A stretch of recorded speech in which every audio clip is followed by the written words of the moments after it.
itu sangat penting. Syahadat niku syahadatut tauhid dan syahadatur rasul.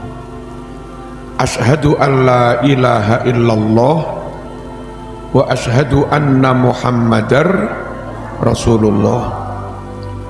Syahadat tauhid berkonsekuensi wajib meyakini kebenaran Quran, memegangi hukum Al-Quran. Asyhadu an la ilaha illallah. Syahadatur rasul berkonsekuensi seorang mukmin yang telah bersyahadat wajib meyakini kebenaran Nabi Muhammad SAW, wajib memegangi sunnah-sunnah dan hadisnya selagi itu hadis sahih. Itu konsekuensi dari mengucap wa asyhadu anna muhammadar rasulullah. Makanya pegangan umat Islam yang paling pokok dua. Taraktu fikum amrain lam tadillu ma in tamassaktum bihima. Saya tinggalkan untuk kalian semua dua pegangan, dua pusaka. Sekiranya kamu semua berpegangan kepada dua pusaka itu, selamatlah kamu. Kalau tidak, celakalah kamu. Nopo dua pegangan itu? Kitab Allah wa sunnata rasulih. Al-Quran dan sunnah. Allahumma shalli ala sayyidina Muhammad. Quran sangat tegas. Mereka yang mengimani sebagian Al-Quran. Halo? Madem mriki Mas, madem mriki no. Quran sangat tegas. Orang yang mengimani menerima hanya sebagian Al-Quran, dia berani menolak dan kufur terhadap ayat atau surat yang lain. Orang seperti itu menurut Quran dinyatakan kafir. Wa yaquluna nu'minu bi ba'din wa nakfuru bi ba'din ulaika humul kafiruna haqqan. Orang yang dalam berislam punya ucapan, punya pendapat, punya wawasan, punya prinsip, sebagian dari Al-Quran kami imani, sebagian yang lain kami ingkari. Sebagian surat kami terima, sebagian yang lain kami tolak. Orang yang iman kayak begini ini, ulaika humul kafiruna haqqan. Mereka adalah orang yang nyata-nyata kafir. Yang terang-terangan seperti itu mati sampai mati tetap begitu, itu mati murtad. Dan kalau mati murtad ya nggak usah didusi, nggak usah dikafani, nggak usah disolati, dan nggak boleh dimakamkan di makam wakaf khusus untuk muslim, nggak boleh. Allahumma shalli ala sayyidina Muhammad. Memegangi, meyakini kebenaran Quran menjadi syarat sahnya iman seseorang. Lalu Al-Quran juga mengatakan, fala wa rabbika la yu'minun hatta yuhakkimuka fima syajara bainahum thumma la yajidu fi anfusihim harajam mimma qadaita wa yusallimu taslima. Mas Wong diwacane Quran dolenan iki piye iki? Sama ini santri apa ora iki? Allahumma shalli ala sayyidina Muhammad. Dirungokne Quran iku lho, noleh-noleh mana? Madhep rene. Ngarep ya, Mas. Sikute ra usah diubah-ubahne, Mas. Ketara kok kene ketara. Allahumma shalli ala sayyidina Muhammad. Fala wa rabbika la yu'minun. Kula tak ngeritik sedikit. Banyak teman yang suka terbangan sholawatan. Rata-rata dijak ngaji ra gelem. Ngomong-ngomongan dewe. Rumah sana sholawatannya paling top, gak butuh ilmu. Di mana-mana itu. Penyakitnya wong sregep sholawatan. Nah, tak jaluk sama niku yo sholawatan yo ngaji. Ya. Halo. Ojo dikira sholawatan paling pol-polan. Turun. Allahumma shalli ala sayyidina Muhammad. Fala wa rabbika la yu'minun hatta yuhakkimuka fima syajara bainahum. Demi Allah, tidak sempurna iman mereka sebelum mereka bertahkim kepadamu, menyerahkan hukum kepada Allah dan kepada Rasulullah sallallahu alaihi wasallam. Itu pun thumma la yajidu fi anfusihim harajan mimma qadaita. Syarat iman sempurna itu dalam menerima ketentuan Al-Quran, dalam menerima ketentuan hadis, sama sekali tidak ngerundel. Dari tak kandani ngono sama ngerundel, ya belum sempurna imannya. Iya, ini Quran duduk marzuki, ora kena mau remehnu. Lek sampean ngremehne Quran murtad. Demi Allah, enggak sempurna iman seseorang kecuali mereka bertahkim, menyerahkan hukum kepada Allah dan Rasulnya, yakni kepada Al-Quran dan Sunnah, dan dengan syarat enggak ada haraj, enggak ada rasa keberatan, enggak ada ngurundel, full diterima sepenuhnya. Baru itulah namanya orang imannya sempurna. Allahumma shalli ala sayyidina Muhammad. Hadirin para santri rahimakumullah.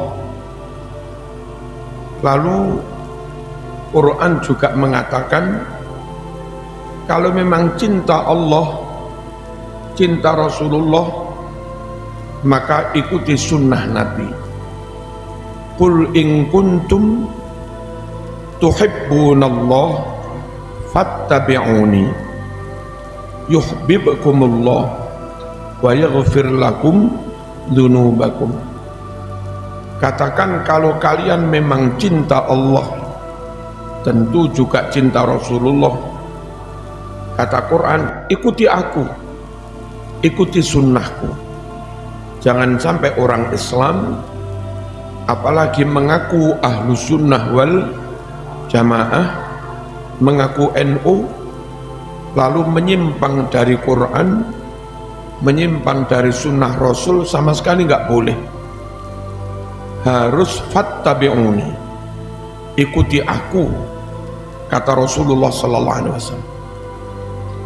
Man ahabbani falyastanna bisunnati.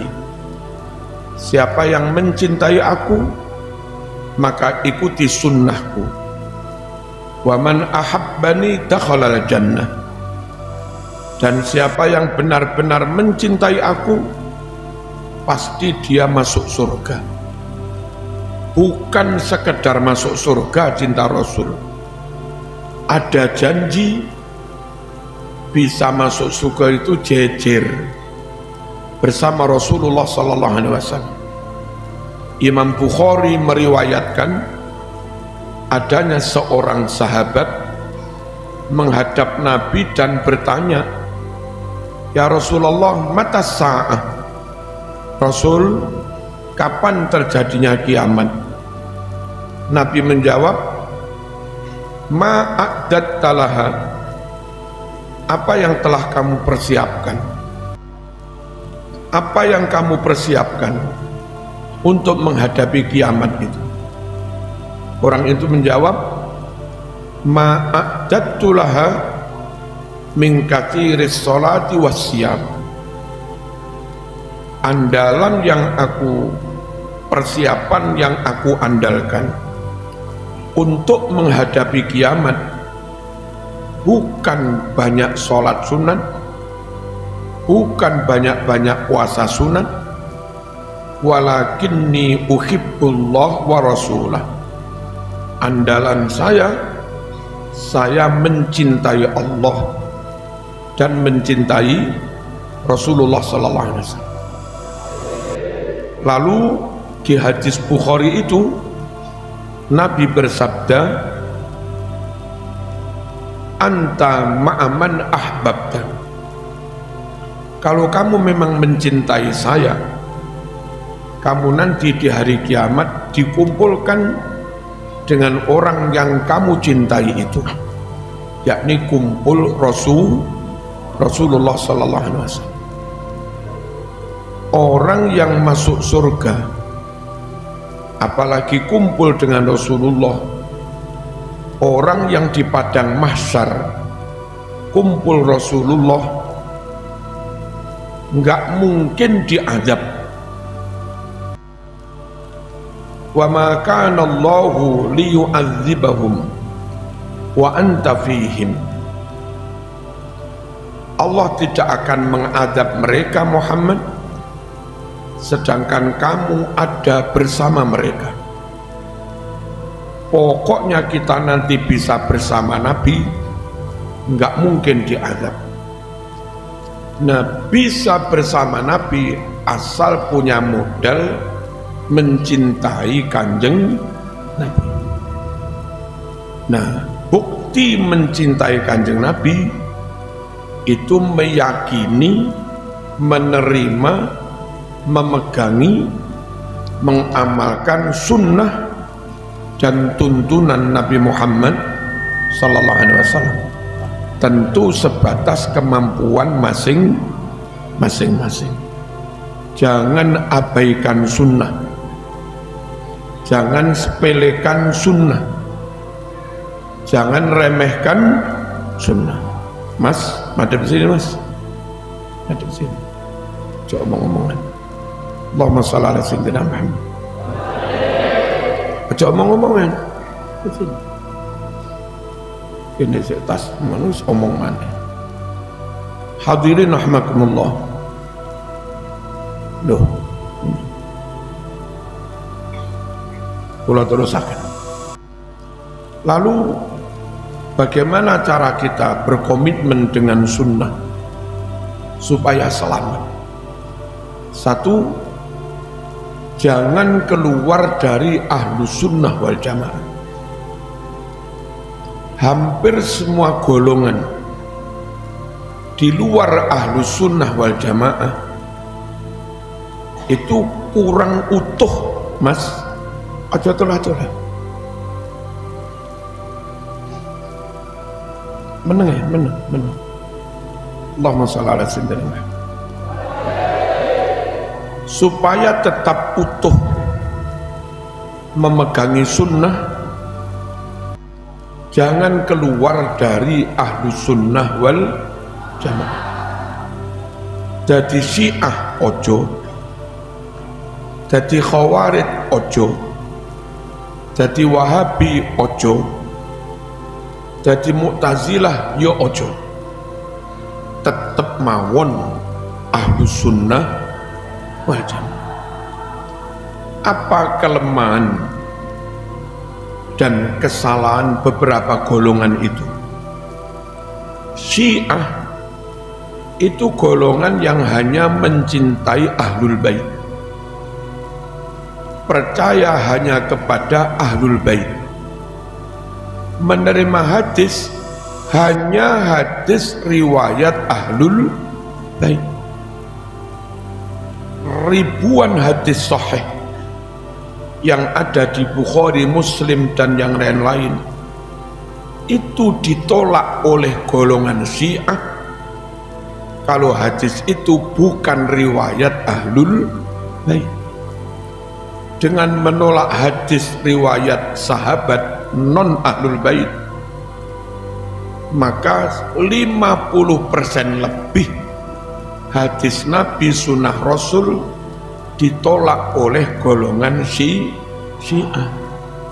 Golongan seperti ini nggak bisa diharapkan pegang sunnah full,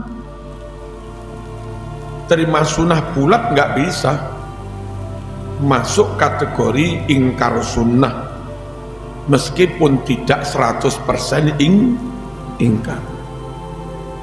Golongan Khawarij itu kebalikan Syiah. Mereka terima sahabat, mereka percaya kepada sahabat, tapi Khawarij menolak Ahlul Bait, bahkan memusuhi Ahlul Bait. Yang membunuh Ahlul Bait semuanya kaum Khawarij. Yang membunuh Sayyidina Ali ibnu Muljam itu Khawarij. Yang meracun Sayyidina Hasan itu Khawarij.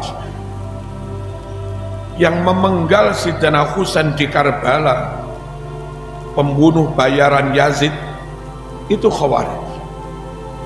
Nah, Khawarij ini karena membenci Ahlul Bait, maka hadis sahih di Bukhari, hadis sahih di Sahih Muslim, kalau itu riwayat Ahlul Bait, ditolak oleh kaum Khawarij.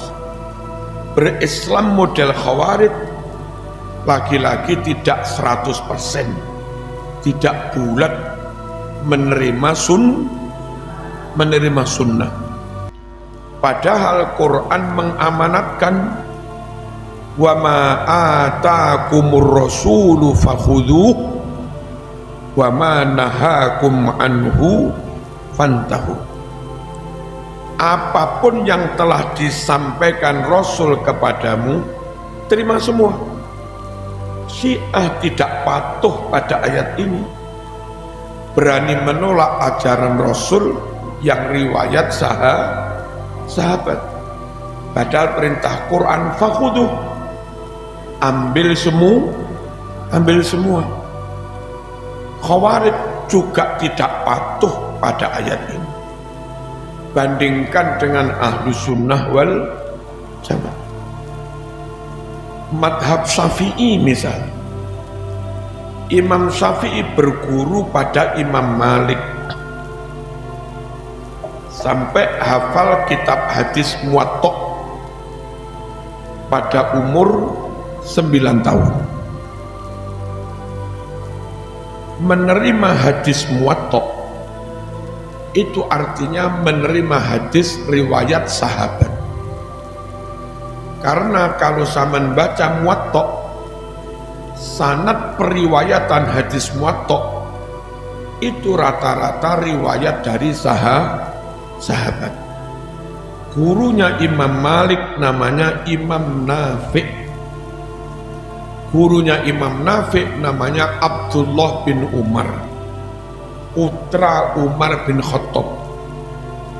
Dia berguru langsung kepada Kanjeng Nabi. Ini hadis jalur sahabat. Tapi Imam Syafi'i juga ngaji kepada Syekh Abi Yusuf. Dia murid Imam Abu Hanifah. Imam Abu Hanifah murid dari Imam Ja'far Shadiq. Ini Ahlul Bait. Imam Ja'far murid dari Imam Baqir, abahnya sendiri. Ini Ahlul Bait, canggahnya Kanjeng Nabi. Imam Baqir murid dari Imam Ali Zainul Abidin. Ini buyutnya Nabi. Imam Ali Zainul Abidin murid dari Imam Husain, cucunya Kanjeng Nabi. Hadis-hadis yang ada di Musnadul Hanafi yang dingaji Imam Syafi'i dari Syekh Abu Yusuf hampir semua hadis riwayat Ahlul Bait. Dan Imam Syafi'i tidak menampik, tetap menerima asalkan sahih. Makanya ngrungokno aja omong-omongan ae salah. Allahumma shalli ala sayyidina Muhammad.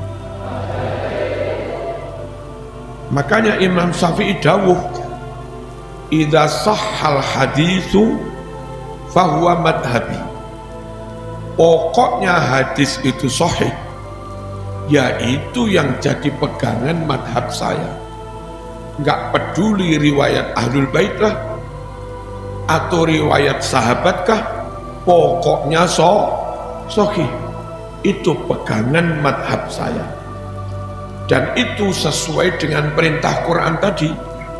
Wa ma atakumur rasul fakhudhuh. Apapun yang disampaikan Rasul padamu, ambil semua. Sekali lagi, Muslim sampean kita nggak bisa full pegang sunnah, nggak bisa full komitmen pegang sunnah kalau tidak ahlu sunnah wal jamaah. Allahumma shalli ala sayyidina Muhammad. Lalu sama-sama madhab 4 ini ahlu sunnah wal jamaah, semua ahlu sunnah. Tapi Imam Syafi'i lebih real dalam mengupayakan mengkoleksi hadis seutuh-utuhnya. Imam Maliki ahlu sunnah wal jamaah, ya, tapi dia lebih banyak duduk di Madinah, gak sering kemana-mana. Imam Hambali ahlu sunnah jamaah, iya, tapi dia lebih banyak di Mekah, gak sering kemana-mana. Imam Hanafi lebih banyak di Kufah, Baghdad, gak banyak kemana-mana. Bandingkan dengan Imam Syafi'i, masa kecil Imam Syafi'i di Mekah bersama ibunya di Thariq Gaza. Lalu agak remaja mondok di Madinah ke Imam Malik, apal kitab Muwatta. Agak dewasa jadi hakim agung di Yaman 3 tahun. Habis itu meneruskan cari ilmu di Kufah, Basrah, jadi dosen ngajar di Baghdad, An-Nizamiyah. Masa tuanya hijrah ke Mesir, ngajar di Al-Azhar. Itu Imam Syafi'i. Apa kira-kira kelebihan Imam Syafi'i yang pengalaman kemana-mana? Nabi itu setelah wafat, sahabat itu nyebar kemana-mana, ke berbagai negara. Tentu masing-masing sahabat pernah menerima dawuh hadis langsung dari Kanjeng Nabi. Sahabat yang hijrah ke Cina, Sa'ad bin Abi Waqqas, tentu juga bawa hadis. Sahabat yang ke Mesir, Amr bin As, tentu bawa hadis. Sahabat yang ke Yaman, Mu'ad bin Jabal, tentu bawa hadis. Sahabat yang ke Mekah, Taif, Ibnu Abbas, bawa hadis. Kelebihan Imam Syafi'i karena pernah lama di Mekah, barangkali sahabat yang di Mekah mendapat sekian banyak hadis dari Nabi, insya Allah hadis itu sudah diterima oleh Imam Syafi'i. Imam Maliki di Madinah dapat banyak hadis dari para sahabat. Imam Syafi'i pun juga di Madinah. Mu'ad bin Jabal yang ditugaskan ke Yaman tentu juga membawa banyak hadis. Imam Syafi'i di Yaman 3 tahun, ambil hadis riwayat dari Mu'ad bin Jabal. Begitu juga Basrah, Kufah, Baghdad. Amr bin As hijrah ke Mesir, kalau bawa hadis Hadis itu tentu sudah nyampe juga ke Imam Syafi'i.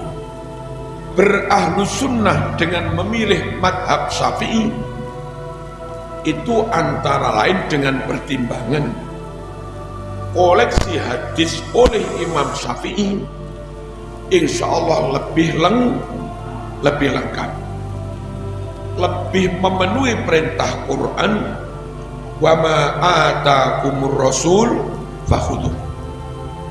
Ayo cinta Rasul, ayo pegangi sunnah, ayo tetap ahlu sunnah wal jamaah, ayo tetap bermadhab Syafi'i. Urutan itu konsekuensi bagi orang yang bersyahadat wa ashhadu anna Muhammadar Rasulullah. Meskipun kita juga enggak mengkafirkan yang lain, tapi kalau ada yang lebih lengkap, mengapa tidak? Berikutnya, yang kita jaga utuh itu bukan hanya redaksi lafadznya hadis, tapi juga memastikan hadis yang kita pegang itu hadis sahih, minimal hasan, jangan yang palsu-palsu, jangan yang dhaif jiddan. Nah, untuk memastikan itu maka perlu divalidasi, perlu diverifikasi, perlu disaring, perlu difilter pakai kaidah jarh wa ta'dil. Hadis yang diketemukan perawinya tidak sambung, tidak muttasil, maqtu atau munqati, corek.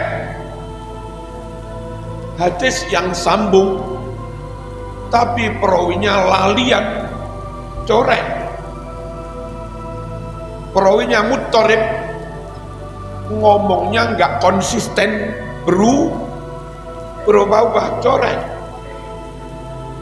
Hadis yang sambung tapi perawinya konangan suka maksiat, gendaan, corek, mungkar, hadis mungkar. Hadis yang kelihatan sambung tapi ketahuan perawinya bohong, meskipun sekali maudhu, itu dinyatakan hadis palsu. Haram percaya ucapan orang yang pernah berbohong, nggak boleh. Nah, karena ada jarh wa ta'dil, filterisasi hadis, verifikasi hadis amat sangat super ketat itu, maka hadis yang dulu 100.000 lebih diteliti, diverifikasi oleh Imam Bukhari, di Sahih Bukhari tinggal sekitar 4.000, di Sahih Muslim juga tinggal sekitar 4.000. Tapi sungguh nggak apa-apa, 4.000 asli murni sahih itu lebih baik daripada 100.000 tapi campur-campur hadis palsu. Bisa-bisa sebagian ucapannya Abu Jahal juga, wong belum diverifikasi. Nah, halo, mbak-mbaknya jangan rame-rame. Allahumma shalli ala sayyidina Muhammad. Ulama menjaga hadis yang enggak sahih minggir, itu bukan dalam rangka mengingkari hadis, tapi dalam rangka menjaga kemurnian hadis, jangan dicampuri yang remeng-remeng. Quran merintah, in ja'akum fasiqum binaba'in fatabayyanu. Kok rame lagi sih mbak-mbak ini? Rungokno mbak, sama ini butuh ilmu kok. Kalau ada orang fasik kadang melakukan perbuatan dosa, omben, satunggalan, gendaan, orang kayak begitu kok membawa kabar, bawa berita, termasuk bawa hadis, nggak boleh langsung diterima, harus ditabayun, harus diverifikasi, harus ditabayun apa? Ya ditabayun supaya jelas. Jaga hadis mana yang sahih sudah dipilah, selesai. Berikutnya yang harus dijaga, pemahamannya jangan berubah, hasil istimbatnya jangan berubah, memaknainya jangan menyimpang. Apa gunanya lafadznya kau jaga utuh asli, tapi pemaknaannya menyimpang jauh dari pemaknaan oleh Nabi maupun sahabat. Yang harus dijaga pemaknaannya juga. Nah, untuk memastikan hadis ini lafadznya benar, maknanya juga benar, maka ngaji hadis harus bersanad. Nggak boleh beli kitab apalagi terjemah langsung dibaca sendiri, diyakini, diamalkan, sebar. Nggak boleh. Hadisnya dipotong, kamu nggak tahu. Harokatnya keliru, kamu nggak tahu. Nulis hurufnya keliru, kamu juga tidak tahu. Hadisnya ditambah, kamu juga nggak tahu. Orang yang nggak berguru, nggak bersanad, berarti dia nggak komitmen menjaga sunnah. Allahumma shalli ala sayyidina Muhammad. Hari ini saya sering membuktikan, beli Sahih Bukhari baru, beli Sahih Muslim baru, cetakan Surabaya, Nabhan wa Uladu, cetakan Hidayah, cetakan itu banyak tulisan salah. Kalau sampean mau ngaji Bukhari, beli kitab anyar, nggak ngerti ono tulisan salah, bagaimana mentashih, bagaimana membenarkan yang salah? Cara yang paling benar, praktis, ngajilah hadis Bukhari kepada kiai sepuh yang kiai itu dulu pernah ngaji kepada gurunya, dan kiai itu ngajarnya megang hadis Bukhari yang lawas. Yang kitab Kiai Bukhari lawas ini pernah ngajekne kepada gurunya, dimaknai. Kalau ada catatan dia tulis taklik di pinggir. Nah, kita santri yang bawa kitab baru terus ngaji kepada Mbah Ye kayak begitu, nanti kalau kitabmu salah harokat dibenernya karo Mbah Yai, kalau kitabmu salah huruf, salah titik dibenernya, kalau kitabmu hadisnya hilang satu diilingnya karo Mbah Yai. Bersanad, pastikan ngaji kepada guru yang punya guru yang punya guru. Itulah cara yang harus kita tempuh untuk menjaga kemurnian sunnah. Allahumma shalli ala sayyidina Muhammad. Kadang kita konyol, mondok ke pondok modern, boarding school, gaya ngaji Sahih Bukhari,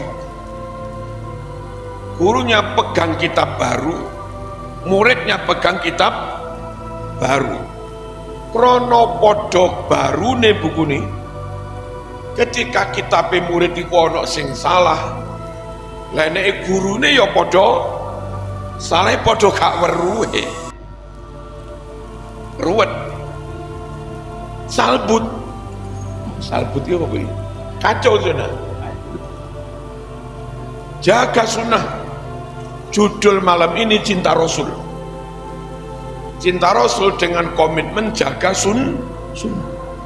Ya, jaga sunnah harus sampai begini.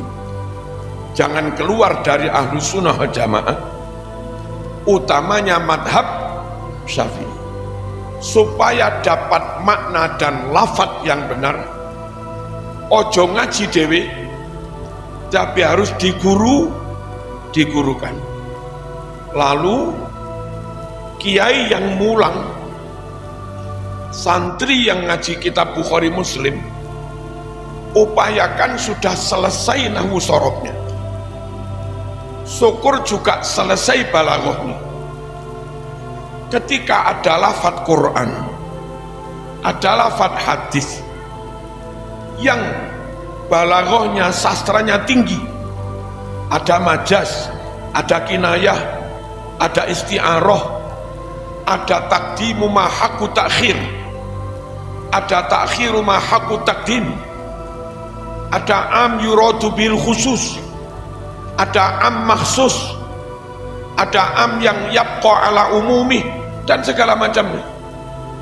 Kalau si guru ini sudah menguasai nahwu sorob dan balaghah, dan muridnya juga kebetulan sudah khatam alfiyah segala macamnya, maka murid dan guru sama-sama punya kemampuan untuk menggali makna Quran hadis lebih dalam. Itu cara menjaga makna Quran hadis supaya tidak nyimpang. Contoh, ada Quran, lafaz Quran yang kalau dimaknai letterlek kacau. Mana contohnya?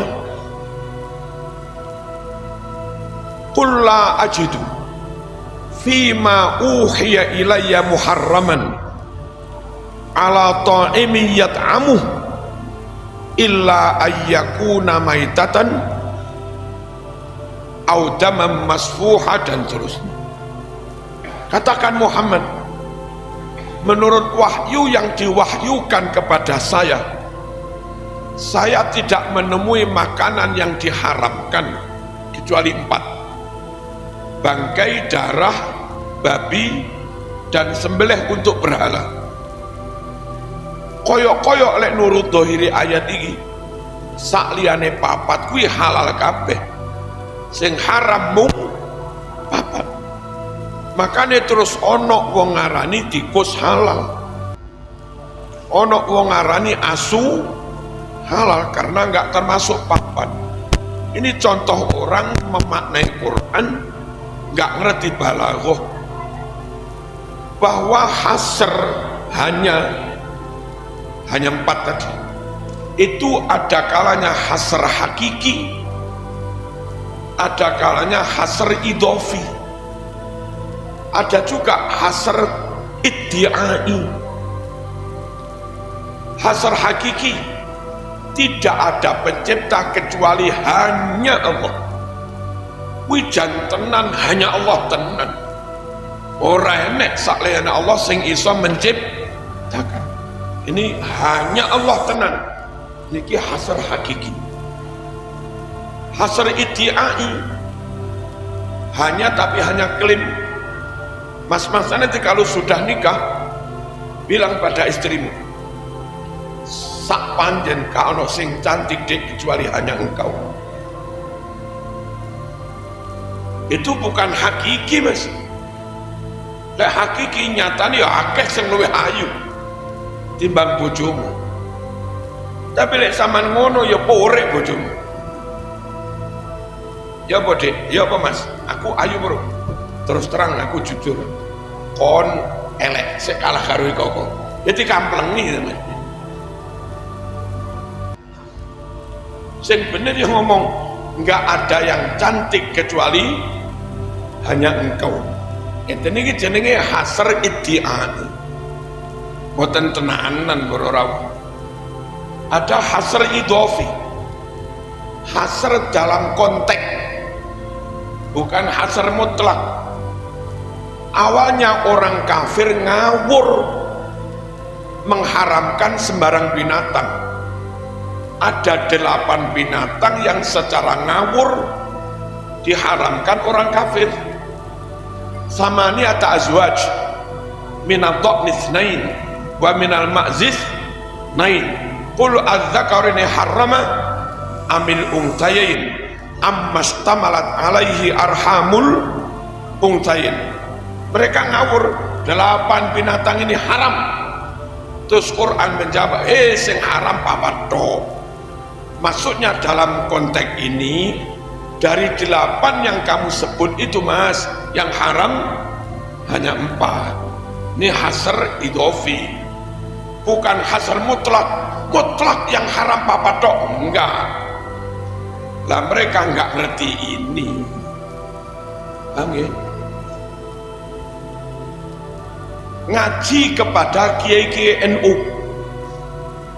Kalau zaman ngaji ke Mbah Wahab, itu ngaji kepada kiai yang lafadz hadisnya sudah dicek dengan gurunya, maknanya pun sudah, plus beliau sendiri membekali diri dengan ilmu-ilmu alat yang memang itu diperlukan untuk membedah makna Quran Sunnah secara lebih mendalam.